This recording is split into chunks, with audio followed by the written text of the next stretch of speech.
Our life was the horse business. That's how my dad made a living. He didn't have anybody to start him off on the route, but he knew he wanted to be in the horse business.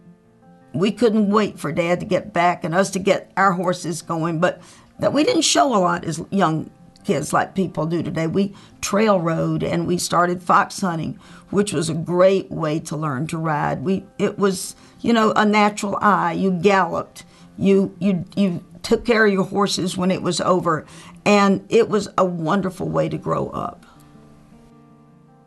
Something that I hope I'll never lose is the excitement of seeing a really, really special horse. In the ring, when you're judging, I think you're always looking for something special or whatever, but when you see a horse like Gozy go around in that beautiful form, and Bucky started him, so I'm very familiar with him, but a horse that, an Esquilda or my Estrella, I'm lucky enough to have had something like that. I watched others ride her, Sandy, and did a beautiful job, and Rosalind. It was horses like that, and other great horses, not just ours, that give you that special feeling. It gives me excitement that I hope and think I'll never get over. I think maybe it'd be sometime be good if I did, but I hope to be able to look for that as long as I ever can. When Navy commanders started coming into the picture, that's when I realized this was a horse. I never thought a horse could be as brave as he could be. And when you have that feeling, it never goes away. And there was no jump that I wouldn't have put him to, because I knew he could do it. They're not all horses you have that feeling, but to this day, I'd give anything to have him back, but I was so lucky to have him for a while. I've really enjoyed seeing the advent of the derbies coming back.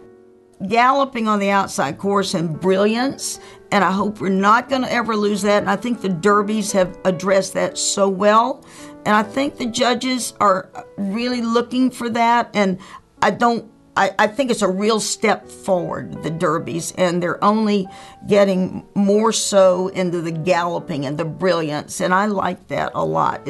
I think it keeps us from losing some of the good things we've had in the past. Judging is another big part of our lives. I think it's anything that you can give back some, but it's a growing thing. Makes you appreciate your riding, or it teaches you a lot what looks good, what doesn't look good. And as you grow as a judge, obviously, if you keep doing it, you learn from mistakes that you make, or maybe you found something that really works. And your interest in horses is just a norm to want to be a judge. And I've probably gotten a whole lot more back from it than I've given to it, but I've enjoyed it. I've had some great shows to judge. To walk in to Madison Square Garden to show or judge, oh my goodness, puts the hair on the back of my neck up, like going to Broadway. Singing the national anthem at the horse shows was something I was privileged to do. And that was almost more nerve-wracking if I didn't have my pitch bite than it was going in the Working Hunter Stake. But wonderful memories. I did it at Washington. I was able to do the National Horse Show. And I just got a real thrill from that when my voice worked. It was pretty good then. It isn't very good now. But that was a thrill. I love that. That's a big part of my life, music. I just think that my dad was my real mentor to begin with and throughout my life. He's the one that really put the love of the horse in me. And of course, that's a natural progression to Bucky, my brother, who has been great. We've done a lot of things together, and he's a mentor. Kenny Wheeler's a great mentor, is a great friend. He and Sally Wheeler were special in our lives. His way of teaching me was, well, I came out of the ring once, I remember on Freedom Rings, and I'd done something at the end of the ring. I said, I didn't. He said, well, just fix it and go on back in. And I thought that was great.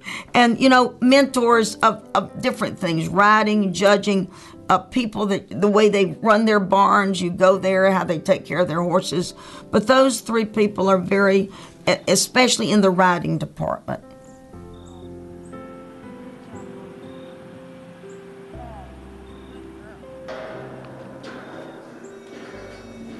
It's always fun to walk down, even when I'm not in riding clothes, just everything's kind of quiet at night, and the horses are doing their thing, and they're waiting for their treats, and this barn, it makes me appreciate so much the barn and what's been put in it and our horses. And believe me, there would be nothing without my husband, Ernie. He really had blood, sweat, and tears for the barn and the horses, and we've been a twosome through this the whole time. Could not do it without him, for sure.